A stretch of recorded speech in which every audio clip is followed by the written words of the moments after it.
Mr. Bisljimi, in the beginning of this interview, I would like to thank you for your self-initiation of this interview.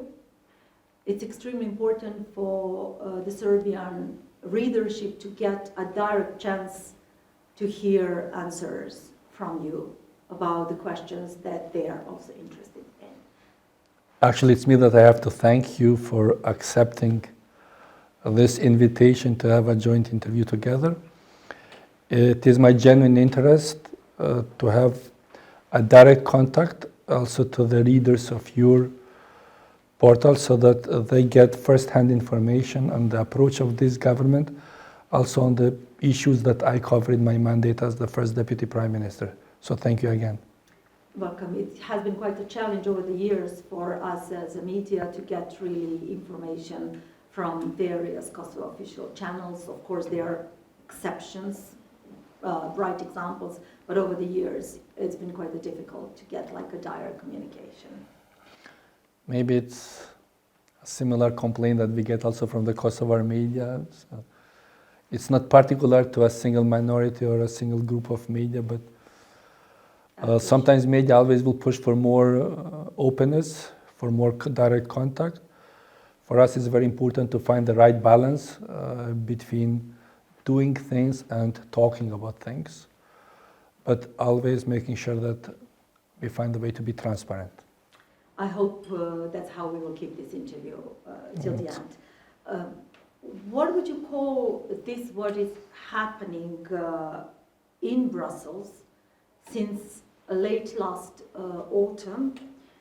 Why there has not been trilateral meetings?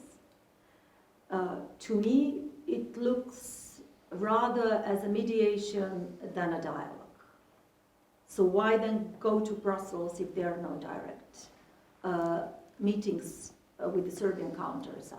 And why there are no direct meetings? Well, mediation and dialogue are not mutually exclusive. So also when you have trilateral meetings, it is supposed that there will be the third side, which is the mediator. So that's why these two go hand in hand together.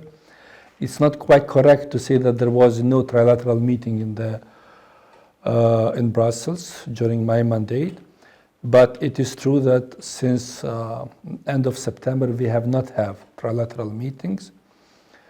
I have observed that during our last meeting on February 22nd, there was a statement by the Serb chief negotiator that the trilateral meeting did not happen because the Kosovar negotiator refused, but I have to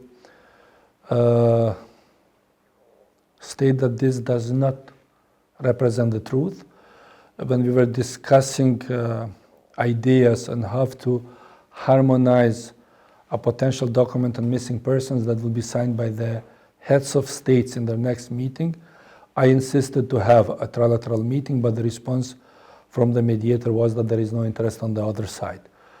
In the meantime, I have asked Mr. Lajčák to also publicly say this, but in his opinion, this will not be conducive to better cooperation in the future. So we are aware that from time to time, Petković needs to have these statements publicly that do not correspond with the truth.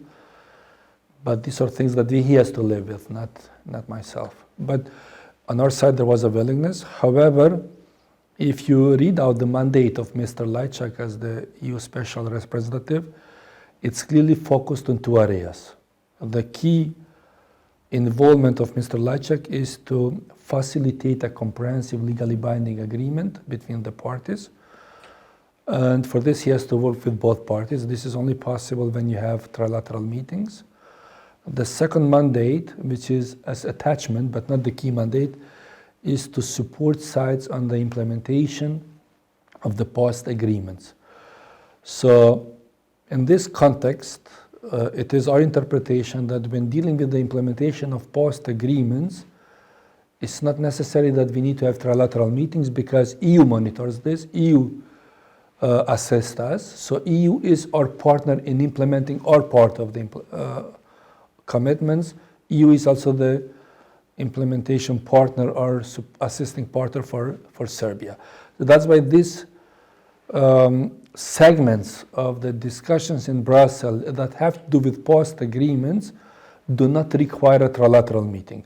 However, when it comes to unresolved issues, like comprehensive legally binding agreement or the issue of missing persons that we took out of the comprehensive agreement, we know that this should and can only happen in trilateral meetings. Did I understand you correctly that it is Mr. Petković who refuses to meet trilaterally with you?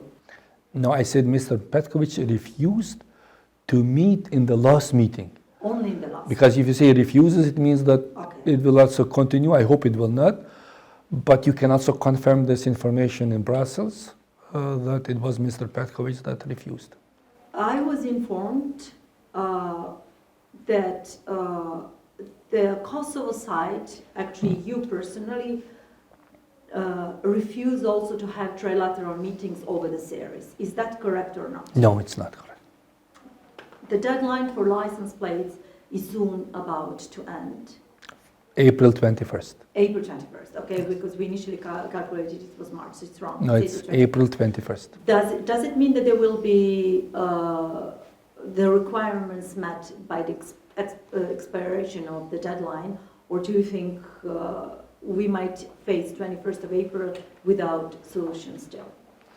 Well, when we had the agreement signed on September 30th, we decided to create two working groups and chaired by the EU with a very clear mandate. These working groups will have to produce a final permanent solution on car plates that is according to the best EU standards and practices. In this context, the two working groups met 6 times so far in Brussels. First discussing parameters that must be included, then it went to concrete examples, and in the 4th meeting, EU presented some concrete cases on how these license plates could look like, depending on the scenario that the sides agree on. What EU has presented on the table are 6 options, 4 options with 2 sub-options, in total 6, but these are not necessarily like alternatives, but not necessarily options in the sense how we interpret the term option. But this is more a mapping of the situation. So for example, one of the options that were listed is also to continue with the stickers regime. Although EU has done another assignment, for each of these options, they have validated them. Do they represent a permanent solution? So do they pass the first filter? And are they in accordance with the EU best practices and standards? After this, they have concluded that continuing with the sticker does violate both of the principles. It's not a permanent solution and is not in conformity with EU best practices and standards. The same holds for option 4, which will call for some marginal small changes on the border side, but does not represent a permanent solution and could even have problems in being accepted from the EU states. So that's why currently there are few versions on the table. Sides are supposed to pick up one of them and then negotiate how to harmonize this. So there are mainly 3 options. One is to have countries agree that the current regimes that both countries have is in compliance with the EU best standards and will represent a permanent solution, will be very cheap for both countries because it will involve no additional costs. The second option will be to have a modification of license plates from both countries where the national symbols will be kept, but the acronyms will be changed. Both countries will change the acronym, but within this, each country will decide how they want to change their own acronym. And the third option is that we keep the acronym, but we change the we modify the national symbols. Either we remove them completely, but we have to modify the national symbols. So these are currently the options on the table where sides have to say, well, this is our first preference, and then if there are discrepancies, we work together, stream them to one possible joint solution. Kosovo side prefers which one in Serbian? Well, Kosovo side has from the very beginning said that For us, the problem doesn't exist. The problem exists because Serbia is putting additional demands. So that's why for us, the favored solution will be to continue as we have now, the same car plates. With stickers? No, car plates. Car plates. No, but without stickers.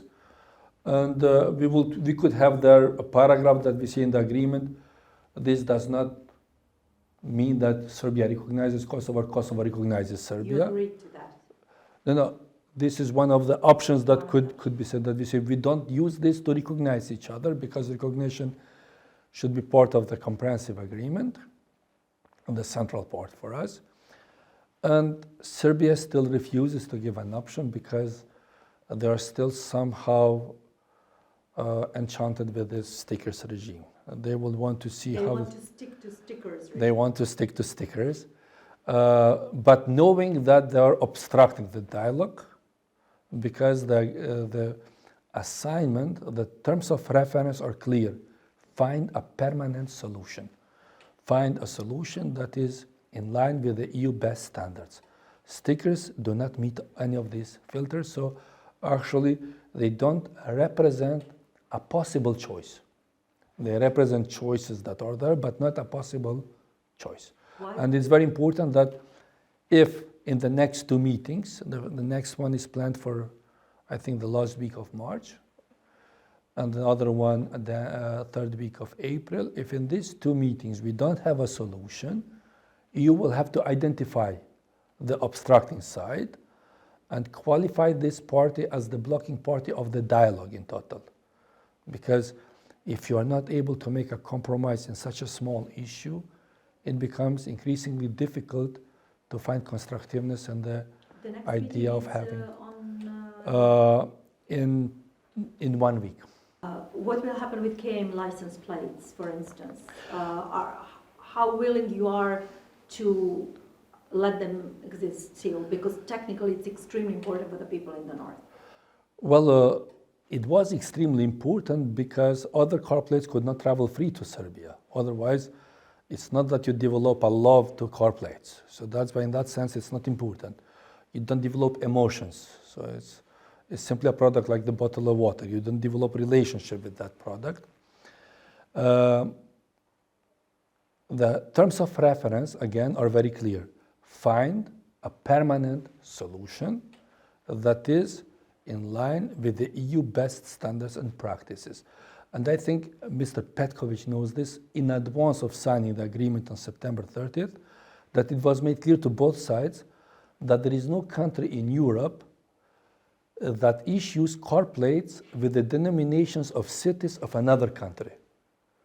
So pretty much, if you have an agreement between Kosovo and Serbia, according to these standards, it is impossible that we issue in Kosovo car plates for Niš or Kragujevac, the same as Serbia cannot issue car plates with denominations of the cities inside the territory of Kosovo. Serbia does not recognize Kosovo, it's considered. But that's why they're signing an agreement, they're finding a solution, the permanent solution. If they have difficulties in this, they will have to find a way out of this. In case there is an agreement on April 21st, we can announce an agreement. Then the next step will be to say, well, how we can open a window, short-term windows that will accommodate maybe the need for these car holders or license plate holders to convert them without any financial burden into Kosovo car plates. We've mentioned Serbian elections 3rd of April. Will be in Kosovo? We've seen a major swift from initial stance both by Mr. Kurti and other Kosovo officials that it's out of questions unless there are certain rules as to sovereign countries by mail, like diaspora. As far as I'm informed, as we speak in the Assembly, Mr. Kurti, if I'm correctly informed, reading Kosovo Press, said that this question has to be communicated with the Queen countries and EU. So will Serbian elections take place in Kosovo? There will be Serbian elections in Serbia on the 3rd of April, both parliamentary and presidential elections.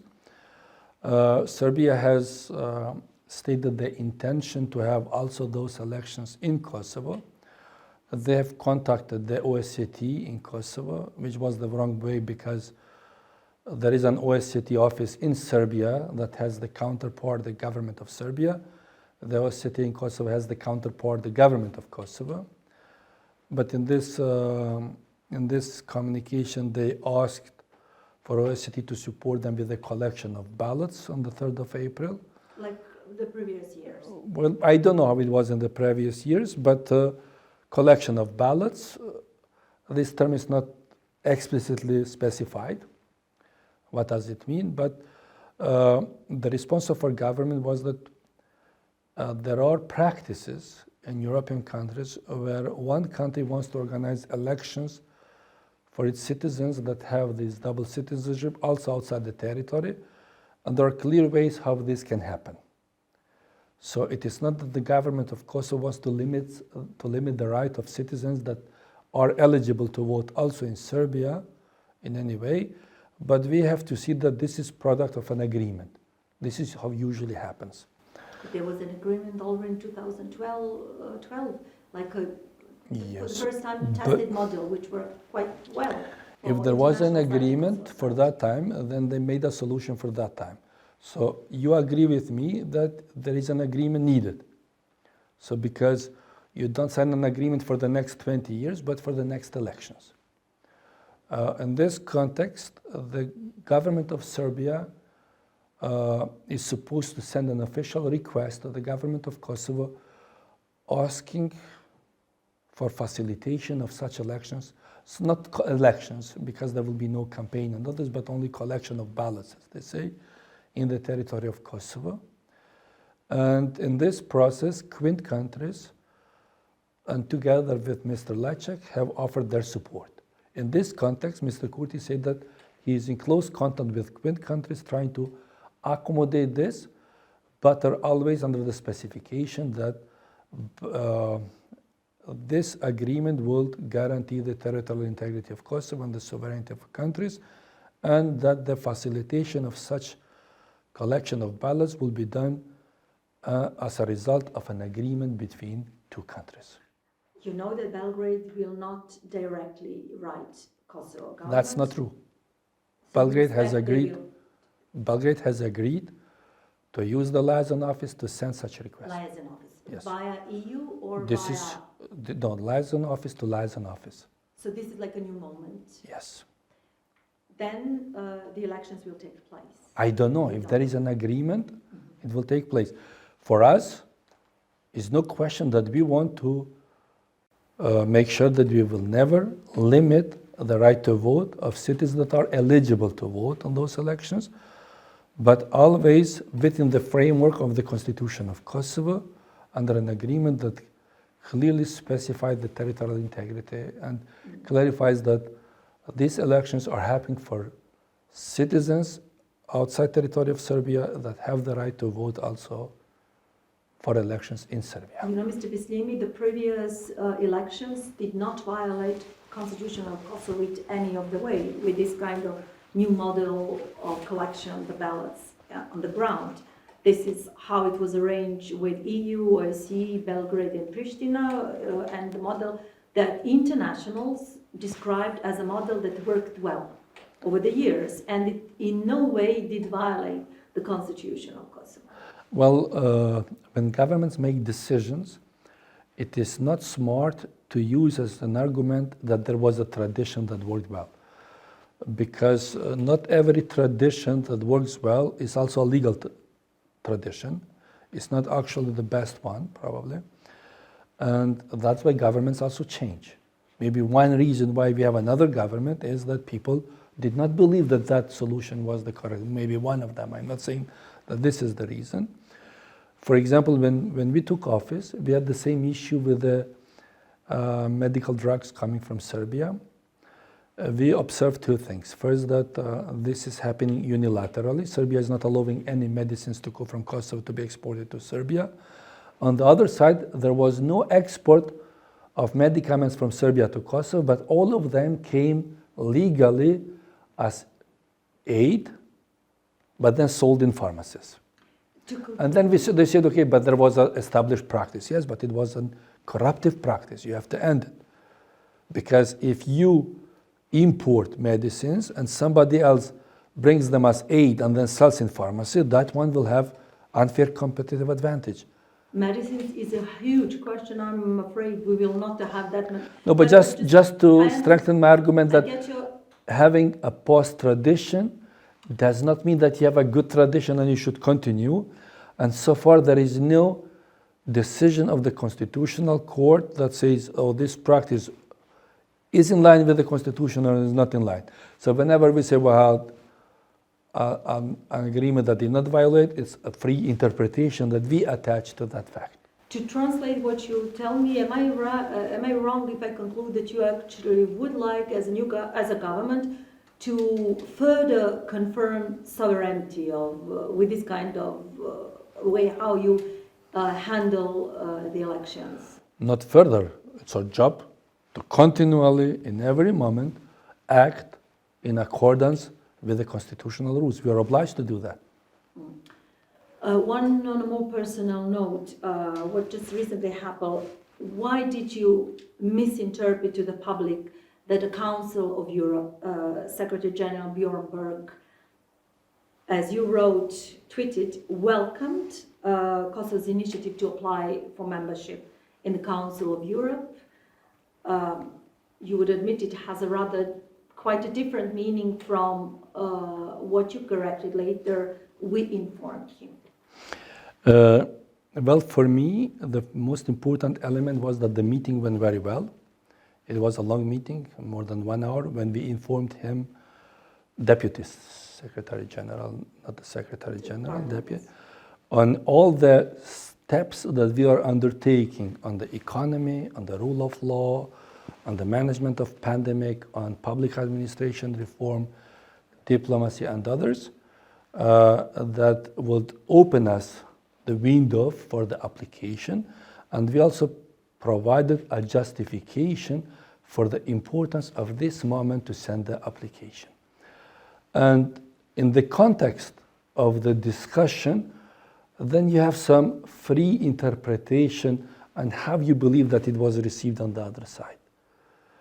But I also understand the position of the Deputy Secretary General, that for them it's a sensitive issue, and that's why I agreed that actually the correct term will be to say we informed. But as a result, also when I inform you and you don't have strong reaction, I could easily say that you welcome the information. Welcome does not mean that you will hug me or say, here, your application is accepted. It only means that we had a friendly discussion where I notified you. This is our interpretation of the concept of welcome. But I can tell you that this by no way affects the process. I have contacted next day Mr. Berg, and everything is clarified. He thanked you on the Twitter. Yes, but I also called him 1 day later and discussed in details on how that happened. So pretty much, I think there was a bubble out of a highly unimportant issue there. Before I ask you how realistically is for Kosovo to become not exclusively a member of CO, but more like a member of NATO and other things, I would like to ask you a question with a rather ethical point. Why Kosovo officials launched such a comprehensive and loud campaign? When I say loud campaign, I mean diplomat, digital, tete-a-tete meetings, media, citizens, mobilization, etc., concerning the second half of the 12-point resolution on Ukraine from 7 to 12, which do not consider Ukraine war, but are directly concerning the Kosovo well-being. They're all about Kosovo's further strive to confirm its sovereignty. At a time when all attention of both Europe and world is on Ukraine, on the suffering of one nation, of one war. Even the first 6 points of the Kosovo resolution refer to Ukraine and call for solidarity with Ukraine people. How fair and honest is at such a huge tragedy taking place, such huge crisis happening on one another's place, to insist on one's else demands, especially if those demands have not been met for the past 23 years, at a time when one other nation is suffering a huge war and fleeing from their country. Okay, I think your question is not quite fair, addressing this fairness. Kosovo has had membership in many institutions in the past 20 years.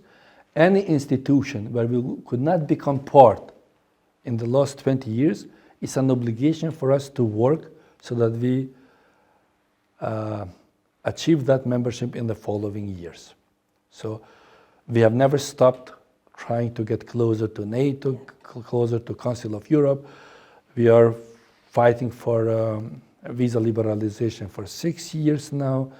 We have notified before the crisis in Ukraine started in the December's meeting in Brussels that we intend to apply for the membership status in the EU.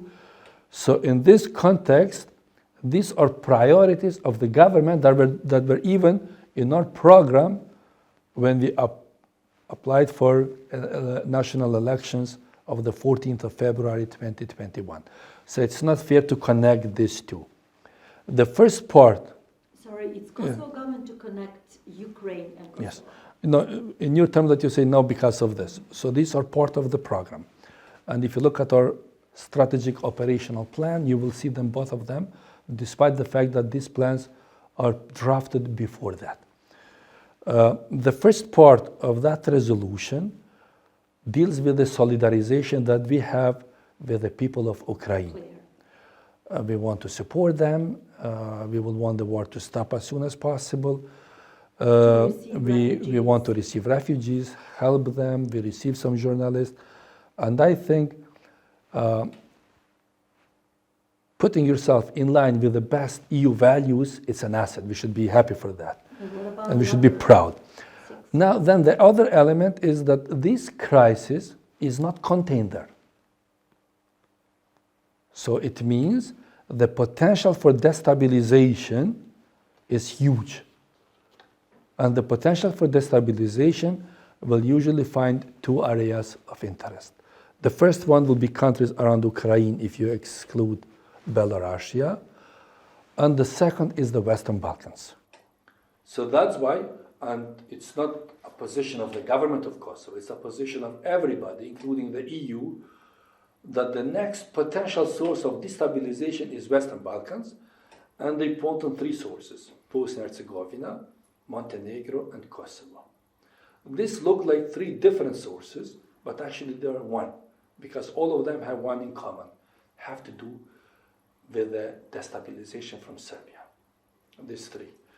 And in this context, we have added to our previous arguments also the security factor that says, okay, now in this context, you have to limit any potentials for maneuver for those forces in the region that would want to destabilize and that they have not aligned their foreign policy with the Western Europe. Serbia is the only country west from Belarus that has clearly opposite values now. Serbia is the one, if you want to speak directly, that says, for us, it's not in our interest to impose sanctions on Russia. So this is the only country that is putting its own interest before the interest of Western Europe. This is something we should worry about. So Kosovo is now paying higher prices of energy, higher prices of wheat, higher prices for heating, all of them because we aligned ourselves with the Western policy. We did not think of our primary interest, economic interest. We are not doubling our flight to Moscow. Serbia is doubling its flight to Moscow.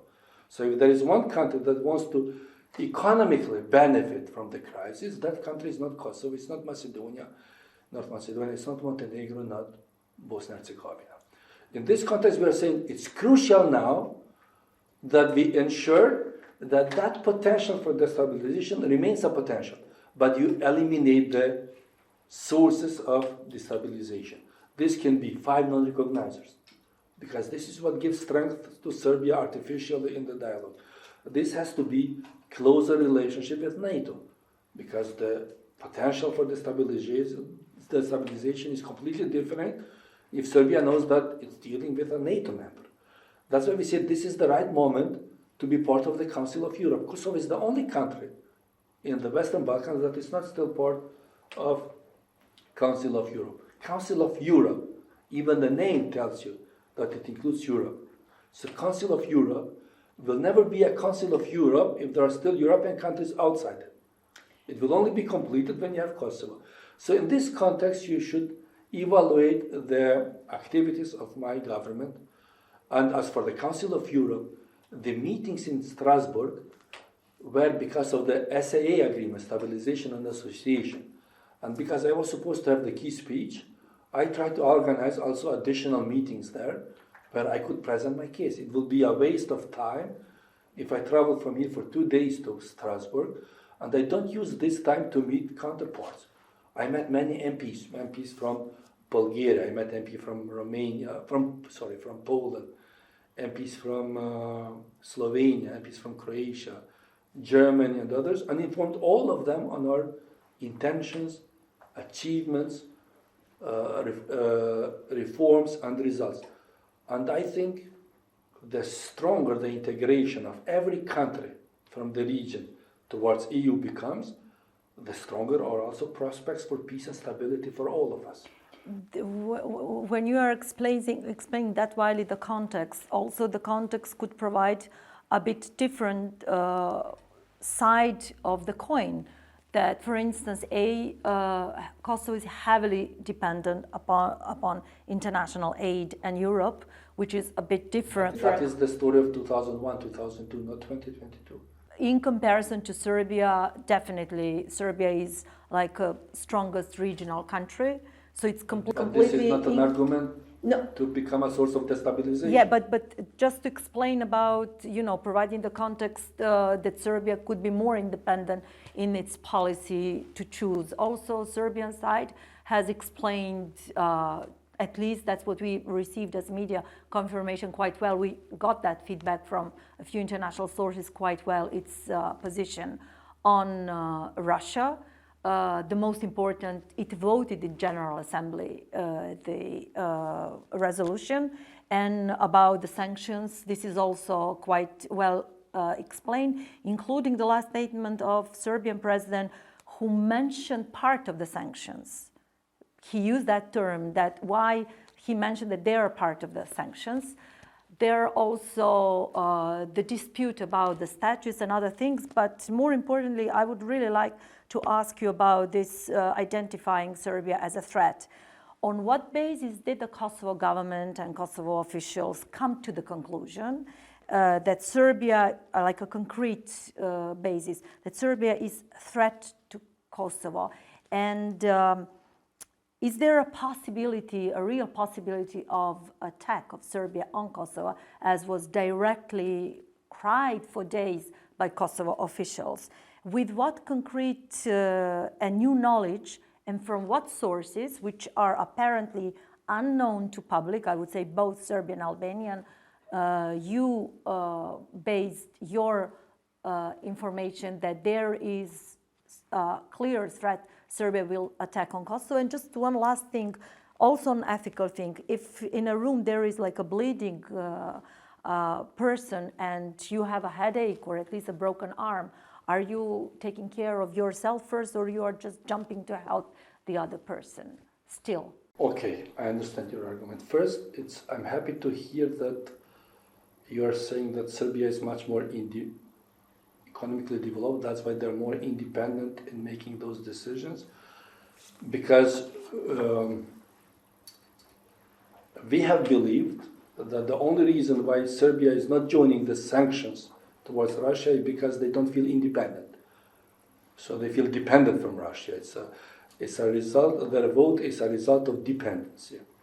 And I think there is no one that explained this better than Ivica Dačić, the Speaker of the Serbian Parliament, when he said clearly, one day Kosovo will apply for membership in NATO, and that day we will turn to Russia. So this is his vision of Serbia in the long term, because he knows for sure that one day Kosovo will apply for It was NATO a different, membership. as far as I know. It's clearly exactly this. One day Kosovo will apply for NATO membership, and where can we turn on to? Europe? No, but to Russia. I can quote that statement. And But also Mr. Vučić said one day Kosovo becomes independent from other countries, you will see more withdrawal of recognition. That's the latest statement. well, he but said. For me, with respect to Kosovo and their positioning and the independence, this statement of Mr. Vučić is irrelevant. The two relevant facts are the statement of Mr. Dačić and the glorification of Milosevic that was done by Mr. Volin. And He was part of his government. no, but he's the Minister of Defense. Yeah. He's the Minister of Defense. He glorifies Milosevic, and he believes that all the world is doing injustice to his achievements in intellect and others. So this is scary a little bit, 2021. For us, as long as Serbia says Kosovo is part of Serbia, Kosovo and Metohija, we have the right to protect everybody there. It's a permanent threat of destabilization. Once you define this as permanent threat, then of course rational thinking will say that this permanent threat becomes actual when the right moment is there. And there is no better moment for Serbia to start destabilizing the region where the focus of the world is oriented toward Russia. Every politician in EU, starting from the heads of EU Commission, Parliament, Mr. Borrell and others, are repeating how important it is now to prevent destabilization of Balkan. Why would you repeat this if you don't have signs of potentials for destabilization? So if everybody, even in Brussels, is concerned about the potential, we are obliged to be concerned. And it's not enough to be concerned if you don't also do something in this context. And the metaphor that you use with somebody bleeding and others, yes, we are aware of the suffering in Ukraine, but the only way to directly help them would be to go and take arms, and this is not our job. But what we do is to prevent further suffering in other areas with potential activities. And this is what we will do for our country. People in Croatia will do for their country, in Bosnia for them, everybody for them. It's the job of Serbia now to do also for Serbia, to send the signals. Nobody has to be afraid. At this point, we seize our potential for destabilization. We will not threat also to quint with our parallel structures in Kosovo. We will not put MiGs to fly around the border of Kosovo. We will not send official invitation on our reserve forces in Zaječar at the mid of February, because you know that Serbia, the military of Serbia, has called all reserve forces, including in Zaječar, for reserve forces for Kosovo. This has been officially denied. I can show you now that. I'm just saying what was officially denied it's even 2 worse. times. If you do it, but then you deny, it's even worse. I have the statements from the authorities on the day, on the time when they have to report everything. So, if you say you should not be afraid and concerned, I think this will be a message to an irresponsible politician.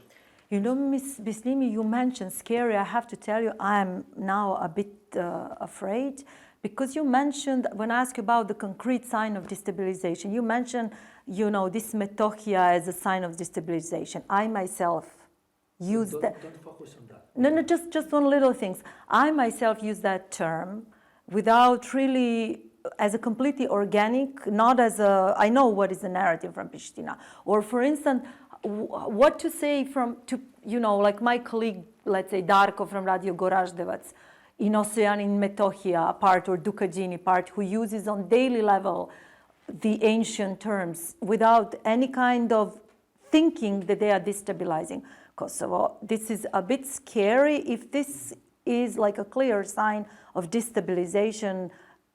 If a Serb uses in Kosovo Metohija. This is first not fair, because I mentioned all the sources. Yeah, but you focus. You try to ignore the forest by focusing on one leaf. Which is important to me as a Kosovo Yes, Serb. but for me as a Kosovo politician, I have to focus on the forest. So in this context, you know how important is that in Kosovo we don't make those deviations that deliberately create tensions. For example, in Serbia, it's constitutionally okay if you insult Albanians with Shiftari and others. I It's agree. a government decision. It's a government But you decision to cannot say, ban. oh, this is ancient, we have been used to do this. No, it's officially banned to use Shqiptari. This is officially Not in Serbia. in Serbia. No, Yes, there was a government decision that says it's there right to is, say it. there is a decision. I can send you. We reported on several times. I know that people use that. I'm extremely against that. But there is official court's decision banning using that term. And I do agree that there are politicians like Mr. Vulin who uses that term. That's why I think if we have share the common goal of integration, we have also to focus on that conducive language that brings us closer, does not bring us apart. And being ancient is not argument. We are not calling this territory Dardania, because in ancient times it was called Dardania. There is a legal term for this, called Kosovo. Assuming, let's take a hypothetical scenario, assuming you're completely right on all the arguments you mentioned, that the Kosovo authorities are 100% right for all the accusations they have made against Serbia since the outbreak of Ukraine war, that Serbia is, I quote, a Russian Trojan horse, a Russian extended arm, a hegemonic force, to challenge Russia conflict on Western Balkan, that after finishing with Ukraine, Russia with Serbia will come on Western Balkan. The question is, hypothetically, you're 100% right. How responsible is for you as the government to your own citizens and to the region to hit the warlike drums we hear with such strong rhetoric these, let's say, few weeks, so hard, practically with no break, using such harsh rhetoric about this huge hegemon in the Western Balkans. I just mentioned some of the examples that Serbia will attack you. The question is, why are you rocking the boat? Shouldn't you be wiser as the government to your own citizens and to the region to calm down tensions, to avoid the conflict? First, this interpretation is your free interpretation of the facts that you are consulting. I have never considered Serbia a big hegemony or others. I'm quoting you the statements of statements of Kosovo officials, President, Prime Minister, Assembly Speaker. We all call, for example, Serbia small Russia or Vučić a small Putin, but we never see big hegemony. We never give him too much weight in that context. But things in politics are never with 100% certainty.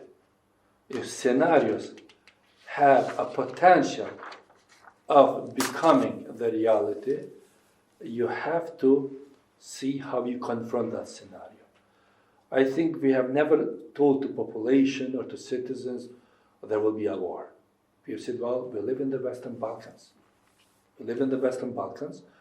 And it is our job to be responsible.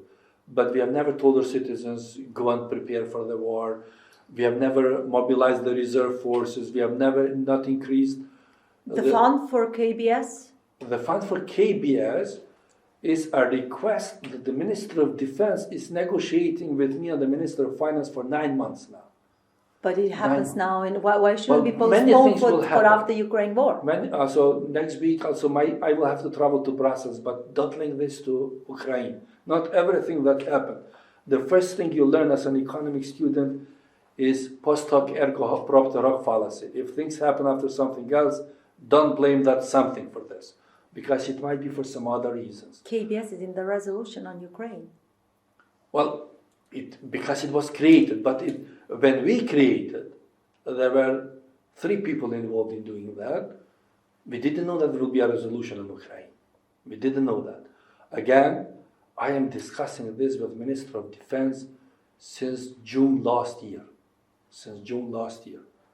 It's not that the idea started now and we decided now. So don't link it to this. But what is true is that in our government program, we say there is a transition time for Kosovo security forces to become army. It is our job to shorten that period.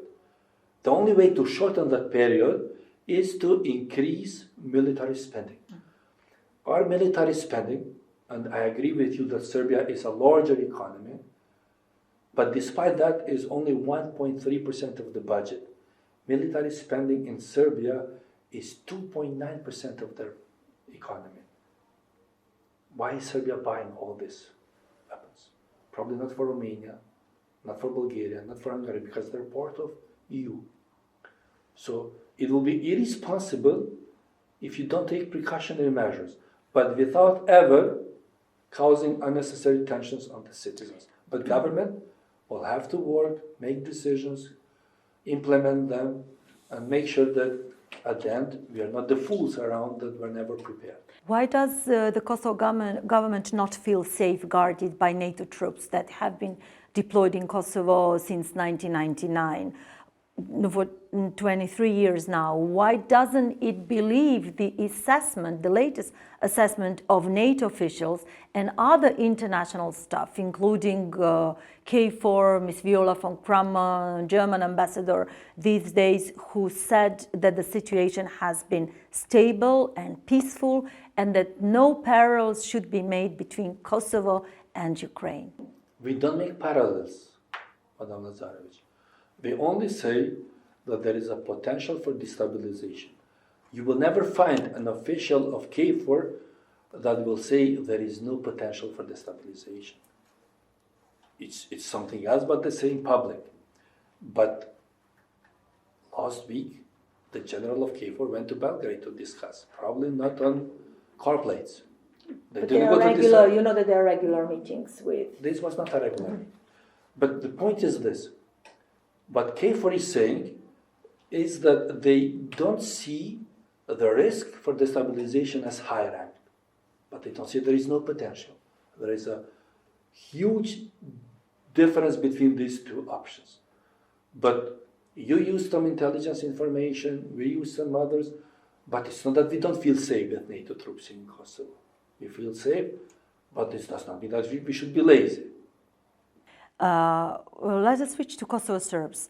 Have you thought how Kosovo Serbs feel when you've been, I don't say you personally, but like really high as Kosovo official, when they have been repeating the most serious accusations against Serbia as a new aggressor, not only in the past year, but now with Ukraine war as a new aggressor, and how Kosovo Serbs feel since the, for instance, I see the picture of Ms. President.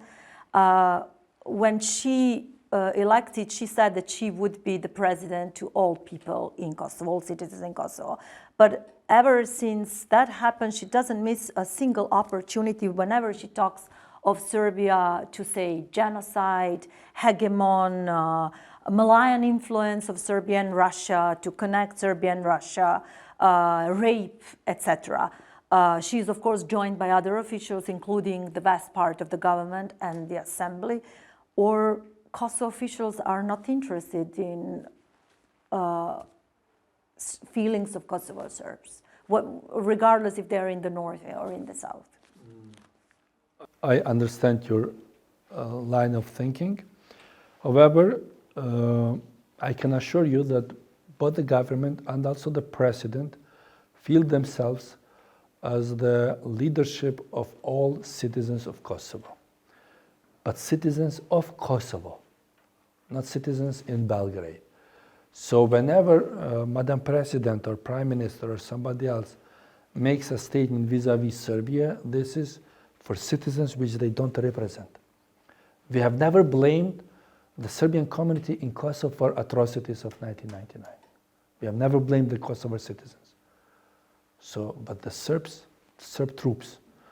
So I know that as a Serb citizens, you don't feel comfortable in this situation, but you also should understand that whenever atrocities, genocide and other come, also Kosovars don't feel comfortable because they feel as a victim whose atrocities have still not been addressed. So there is a frustration. I think a determination of all involved parties to genuinely deal with the past would have made this problem much easier. I do meet on regular basis the families of missing persons. You have to understand my position when I meet with them. So how huge they're frustrated also with me because they think that I'm not doing my job. So 1 year in negotiations, you only brought 8 bodies, 9 bodies, nothing. So the frustration is there. It cannot be overcome simply by denying it. If you don't deal with it, it will be even worse. So that's why I think there is a clear path which we can all together use to overcome this. And this is through dealing with the past. But that I do know how a Serb citizens will feel in this situation. And if you tell me these are ways how we can ease on that, I am willing to listen to that. Kosovo Serbs is not only the sandwich, so-called, between Belgrade and Pristina, but also I assume that you are aware of the national identity, especially coming from Vetvendosia. You must know that this Albanian identity is quite recognizable whether you're in Kosovo, I don't know, Montenegro, Macedonia, or Albania. The same is with Kosovo Serbs. Their national identity with Serbia is quite strong, especially being born and raised in the country belonging to their motherland. But my identity is Albanian, but I do not sympathize with some leaders in Kosovo. So yes, there is a national identity also on the Serb side, but this does not mean that they have to glorify Milosevic or whatever it is. So that's why when we criticize the policies of Milosevic, nobody should be offended on its national identity elements. Yeah, but the point is this, we are dealing with the process, with a segment, not with the national identities. I do understand that Serbs in Kosovo feel like in sandwich, and this is the worst thing that can happen. That's why we say the dialogue with Serbia is not what will solve the problems of Serbs in Kosovo, because their issues are completely different. I am meeting bi-monthly with the representatives of Serb NGOs from Mitrovica, from Gračanica, from Goraždec and others. We are talking on real issues. Documents, language, why some websites are not translated into Serbian, minority quotas in state institutions, import of books, curriculums, talking on real, tangible issues with them.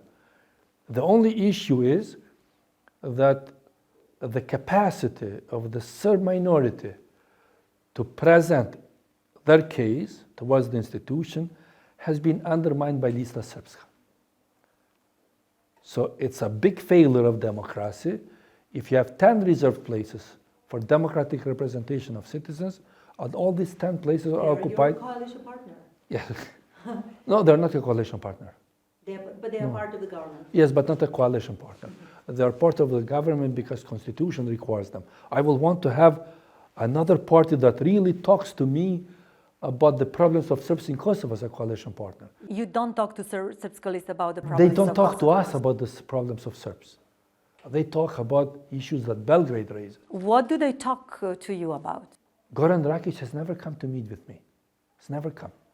But do you meet Elber him? Krasniqi Do you comes meet regularly, sets meeting and says, well, I have this issue with this community, I have this issue. Fikrim Donka comes regularly and says, I have this issue with my minister and this. All others though, Rakic doesn't want. Let's stick a bit more with Kosovo Serbs in general, not only with the Srpska Lista.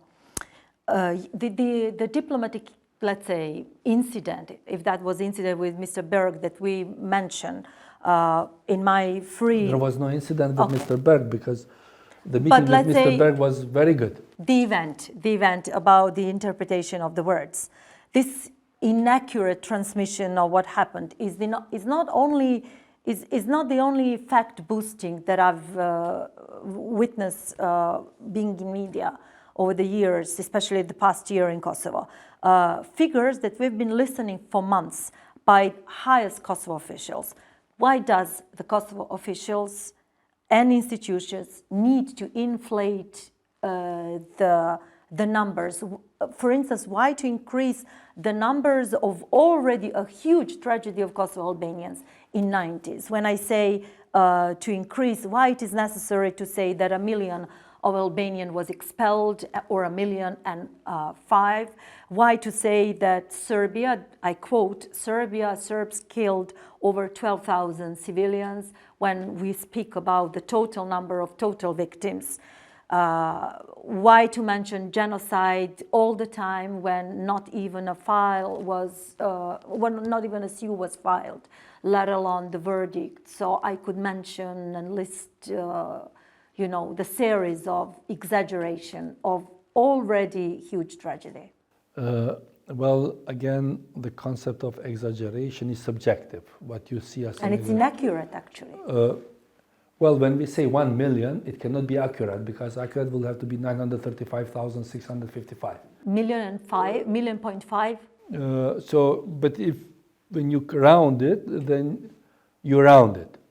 You either round it down or up. It will be a nonsense if I will round the number down. But like a double round, if you say 1,000,005, it's a double more. 1.5 or 1 million? Once in the resolution was 1 million. Then I think Ms. Osmani or Ms. Kurti in the latest interview, it was 1,000,005. I mean, whatever, it's already 1,000,005. It's already a huge tragedy. Because 1,000,005 is 1 million. If you say 1.5 million, then this is something. 1.5. I don't know that she has said that, but sometimes... I think it was Ms. Kurti. Mr. Kurti, I think it was. But for example, in this interview, in the intention to bring many facts at once, I can say something nonsense. I can say, for example, our GDP is 1% or 10%. Okay, what? You don't use this as an argument to build a theory. Why when you say... But this has happened on all sides. For example, Serbia talks about you, 250,000 people that were expelled from Kosovo. I'm asking you about these figures, and they are not mentioned, they're not mentioned just once. They are repeatedly mentioned. For instance, this figure of 12,000 civilians killed by Serbia. This is the total number of all the victims, civilians killed on both sides by Serbia, military, paramilitary, by KLA, military casualties, etc. Why to use inaccurate figures? Why not to say, well, this is already huge tragedy, one person, let alone, let's say, 9,000, over the 9,000 Albanian civilians killed? But when politicians make statements, they don't make these statements in the court. When you have to say 9,678 civilians, 1,852 uniformed members. So this is not the idea of these statements. The idea is that you have a huge problem that you have not dealt with. So again, to use this with you problematizing the use of the word genocide. Whether there was a genocide or not does not depend on whether you have filed it with the international court or not. But what has happened, it's not only Kosovars, also internationals have used the term genocide for this. They have also used the same concept. It doesn't mean that they are for right Srebrenica. to do so. Yes, but it's not good to deny it. Srebrenica genocide is confirmed. Yes, but has Mr. Vučić confirmed that there was a genocide? He does not deny it. But he agrees that there was no genocide there. And the same for example, for Rečak. We have similar. But I think all these issues can be somehow amortized once you have this genuine willingness of sides to deal with the past. Then we have black and white. These are the number of killed people on both sides. These are kids, these are old, these are newborns, these are military personnel. Then we have it. But you have to have the strength to deal with that past. Whenever in the documents in Brussels we insert the word dealing with the past, it's like allergy for certain representatives. No, we don't want that. You're talking about the negotiations. In the negotiations, whenever in one document we said, okay, to do this and deal with the past, Serbia says, no, you have to remove that immediately because we don't want to deal with the past. But you cannot forget the past without dealing. It's impossible. It's a preparation of a new genocide. If you deny the existence of the first one, you are prepared. I have the reason to believe that you have no reasons why not to repeat that. That's why I think things could become much easier to deal with once sides show this constructive approach on dealing with that past. There was a past there, we cannot deny this. It was not a glowing past. It has been so bad that for the first time in history and the last so far, NATO forces had to intervene. Without a genocide, they would have never done this. You have to understand this. Yeah, but Mr. Putin already mentioned a few times that the precedent was made already in Kosovo. That the precedent? Precedent was already because made. That's why we said because something really bad happened here. If we don't want to agree on that, I think it's problematic. When you mentioned about the missing people, is it true what Mr. Odalovic has been repeating, also the Belgrade side, that the Kosovo has been refusing all the time to open the potential mass graves throughout Kosovo looking for the missing Serbs? Okay. From 1999 till 2022, we have been now in March, there have been already 2,700 potential places in Kosovo searched. 2,700. It's almost one location for every 4 square kilometers. In Serbia, 15. Now tell me which country is refusing to open. And in this 15, Serbia says 22 actually. These are not 22, but in one place they open different locations. All these locations around the mass grave. Because Serbia had the information. Serbia knew that the mass grave is here. For 5 years, they made jokes with the International Red Cross by opening locations around this. Only when, at some point, somebody was fed up from the international community and said, here the satellite images, here is the mass grave. Yeah, but I'm asking about Kosovo side. I read the story. But if you say 2,700 locations and 15, which side has an argument to say you are not opening? Then why not open these 9 or 6? Six, I think, that Serbia is looking for currently. No, Serbia has made a request. For example, in one of them, we have already searched 3 times. Already searched. But in the west of Kosovo, I cannot tell you the place. But in this location, for example, what Serbia does is every year they send one paper. So, well, last time we forgot to deposit this document, so you have to search again. No, this document, you have to search again. The impression is that behind these actions, you don't see the interest to find persons, but to make photos of Kosovo being a place where you dig for mass graves, because these photos should circulate around the world. What we have done is we have worked hard for months in Dreth, it's a location in the north of Kosovo, but we can still not present results. We don't have capacities. You mean the cemetery, the Muslim cemetery? Yes. We don't have the capacities to dig parallelly in many places. So once this is closed, we will go to the next one. Not because Odalovic is saying, because Odalovic is not our partner, but because our prosecutor's office has decided that in these locations we must dig.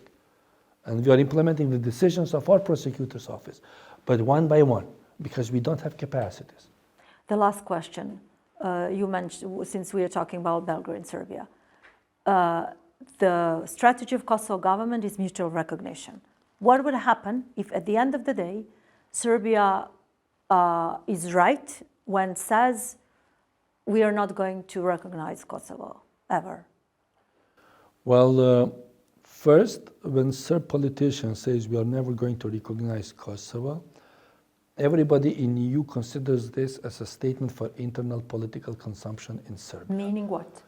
Meaning that they think they can buy votes with this. But we're on the other side doing that what? they say something else to In the meetings. to EU officials. Okay. We say the following. For us, good neighborly relations with Serbia are important, not crucial. We can live without the recognition from Serbia. In this particular year of 2021, Kosovo had the highest growth rate of output in real terms in Europe. It's the only country in Europe that has managed to increase its output by more than 10%. It's the only country in Europe. We have had the highest increase in the Transparency International ranking for 17 places. So Kosovo is consolidating itself economically, it's consolidating its rule of law and the quality of democracy. It's good if we can support this further with good neighborly relations. But it's far-fetched if Serbia thinks that we cannot exist without that recognition. Serbia thinks that this recognition is a very precious product that they have in their hands and they can sell expensively. We were trying to convince them that that's not true. Yes, we want good neighborly relations. We will give our maximum to have a compromise with Serbia, not about the recognition, about all outstanding issues where the recognition is at the center of it. This is not our goal. This is also what US has stated publicly in the letter sent to Mr. Vučić and to Mr. Kuti. This is something that also EU officials have made it always clear to all sides, that the starting point of the dialogue in Brussels is the resolution of the General Assembly of the United Nations. And the General Assembly has made a resolution on July 2010 stating You mean about this question from Serbia? No, the assembly. resolution says, after we receive the opinion of the IGC, which says that the declaration of independence is not in violation of the international legislation, now we welcome EU to negotiate between the parties, so between two parties that are independent. You know, It's that there are completely different legal, very strong legal understanding that even that Serbia caused greater damage to itself with sending this question, that at the same time it's not confirmation of Kosovo's independence. Very strong stream of argument. This is the interpretation that politicians in Belgrade will want to sell to the international community, but they also know one thing. IGC doesn't make decisions. The way how they call their decisions is opinions. This is what they do. They produce opinions, but if this is the only product that they bring, in the international vocabulary, this opinion is equivalent to a decision that they have made. You know, you also know that there is a huge... Because you wanted to talk on hypothetically. Try to say hypothetically what would have been the reaction of Serbia if the opinion of IGC would be that the declaration of independence is in violation of the international. They would use the same as you do on the other side. What would they do? They would say that the ICG is on the Serbian side claiming, but No, we would go to but UN with another resolution. I'm just saying independently from this politicians. Means that independently from when you put a questions, you don't put a question with the expectation that you will like the answer. You have to live with both of them. I agree, but I'm just saying that they are very independent, legal, understanding, analysis of ICG's decision, saying yes, it's a great political damage to Serbia. No, legally they did not confirm. It did not confirm Kosovo's independence. We don't need a confirmation from them because we did not put the question. Yeah. Serbia said, I think Kosovo violated international right. Am I right? IGC said, no, you are not right. Kosovo did not violate the international legislation. Because it does not deal with that. No, they didn't say it didn't deal. No, but it does not deal, and also the resolution, the UN resolution does not deal with the matter of sovereignty at the same time. But IGC did not say we don't give an answer because we don't deal. They said clearly, Kosovo's unilateral, and it can always be unilateral, you cannot have bilateral declaration of independence, is not in violation. They gave an opinion. They didn't say it's not our job. Mr. Bisljimi, thank you for talking to KoSSev. Thank you very much for the interview.